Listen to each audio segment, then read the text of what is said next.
மன்னிச்சிடுங்க முதலாளி, உங்கள் காசை தூக்கிட்டு நான் ஓடி போயிட்டேன். அதை விடுப்பா, நடந்ததெல்லாம் பேசி என்ன ஆக போகுது? இப்போ என்ன வேலை பார்க்குற? கல்யாணம் பண்ணிட்டியா? ஒரு வேலை உருப்படி இல்லை, எப்படி கல்யாணத்துக்கு பொண்ணு கொடுப்பாங்க?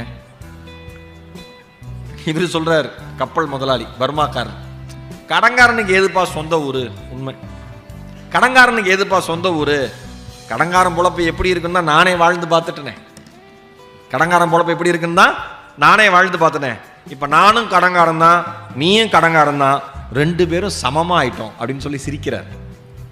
அப்போ எஸ்ரா அவர்கள் எழுதுறார், ஒரு வரி எழுதுறாரு, சிரிப்பு எல்லா நேரத்திலும் மகிழ்ச்சியில் இருந்து மட்டும் பிறப்பதில்லை என்பதை அப்போது இருவரும் புரிந்து கொண்டார்கள்.